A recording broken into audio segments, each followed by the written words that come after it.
Palestinians are continuing to ask world leaders to help to stop the Israeli assault, while Israel is calling up thousands of additional troops and more heavy weapons towards Gaza. It's certainly stoking fears of a ground invasion. Let's talk to a spokesperson for the Israeli Prime Minister's office, Mr. Alex Selsky, now joining us live from Tel Aviv to come on the programme here with us. Mr. Selsky, a pleasure to see you. Thanks for coming on RT today. Overnight, 120 sites targeted by the IDF, while Hamas militants reportedly fired 11 rockets. Is this a proportionate use of force, do you think? I want to say that we have only one goal. Israel has to defend its citizens. I'm sure that there is no state, Russia and no state in Europe and no, the United States of America can agree with this kind of situation. You know, our children, our elders are fired by rockets on our schools, on our civilians, and we target only terrorists with one very simple goal: to stop this firing of rockets on our civilians, and we will target terrorists until they stop. Well, indeed, Mr. Selsky, we do understand that you are indeed targeting militants. We've been keeping very close tabs on your targets in Gaza. But if I may ask you, as the IDF, the Israeli Defense Forces, are going after militants, would you care to explain why the Palestinian Interior Ministry has also been targeted? In fact, that building is basically left in a state of rubble and ruin. It's hardly a militant stronghold. In fact, the Interior Ministry is where people get passports, visas. It's where journalists get their permission to go into the Strip. Why level the Interior Ministry?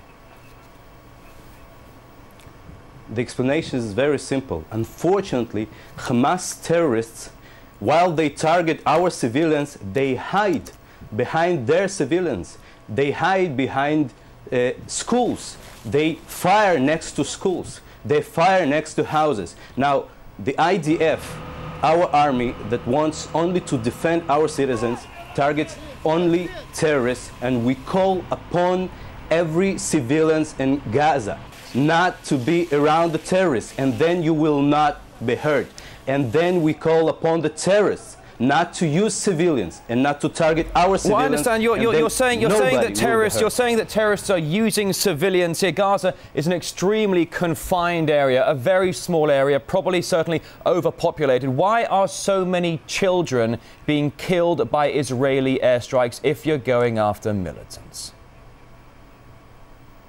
There are no children, there are no many children, there are no children being hurt by IDF. Only terrorists are hurt and only terrorists are targeted. And again, the Hamas terrorists hide upon civilians and hide upon around schools and behind children. And again, we call them not to do so, and we call to civilians not to be around terrorists, and then nobody will be hurt. Well, I'm having a very difficult time understanding what you're saying here. You're saying that no children have been hurt so far. We've got reports of at least 3 children are dead. In fact, the Egyptian Prime Minister, who moments ago left the Gaza Strip, he went there to show solidarity with the Palestinians. He went to one of the local hospitals and witnessed a 2-year-old child dead being brought into the hospital. We do know that there are roaming blackouts that are routinely implemented on Gaza. Are you allowing electricity to get through to the Gaza Strip so hospitals can function and deal with the children and the civilians who are dying or being injured?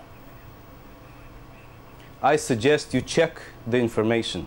While the visit of the Prime Minister of Egypt, Israel didn't fire and didn't attack any target in Gaza. But Hamas terrorists did target Israeli civilians while the visit of the Prime Minister of Egypt. And I suggest you check the information, because there cannot be people hurt while the visit of the Prime Minister of Egypt, because we didn't. All right, well, I'll certainly go back and check my information. You're absolutely right. According to the IDF, no airstrikes were carried out on the Gaza Strip during the visit of the Egyptian Prime Minister, although somehow 2 Palestinians did manage to die. Let's talk about how Israeli troops, tanks and armoured carriers are right now massing near the Palestinian border. Is a ground invasion the next step? The Israeli army and the Israeli government will do everything needed targeting terrorists, only terrorists, to stop the firing of rockets on Israeli cities, on Israeli schools, on Israeli children. And if we will need some ground operation, we definitely will consider so.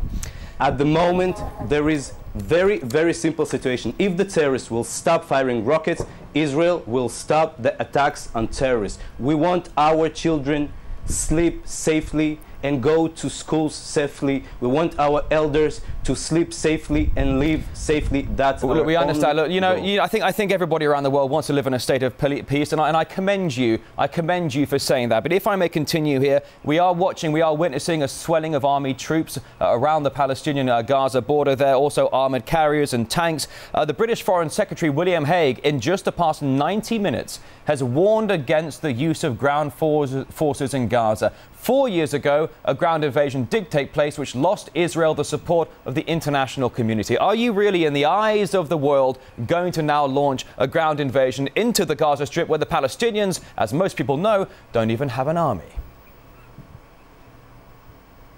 You're definitely right. We don't want any ground operation. We just want peace and safety. But if the rockets will continue falling, and if terrorists will continue to target our children, we will consider everything needed to target the terrorists, to defend our citizens, as every state would do in the world, as every father and every mother in the world would do.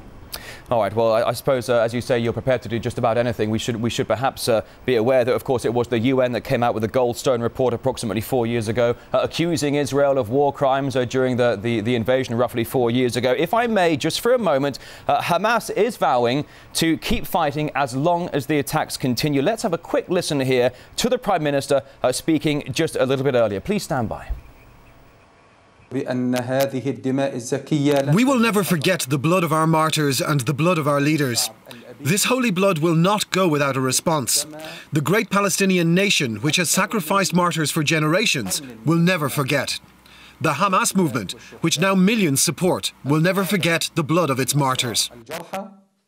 Do you worry that Israel's actions are actually making your country any safer by ultimately provoking Hamas? Aren't you even putting your own people in more danger? You keep talking about protecting your children, but it's a two-way street. Both sides are to blame here. How do you resolve this?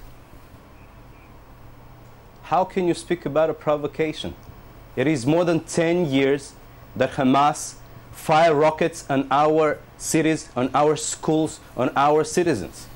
And we all the time only react to defend. We don't provoke and we don't attack. Believe me, you can see that they target only civilians and we target only terrorists.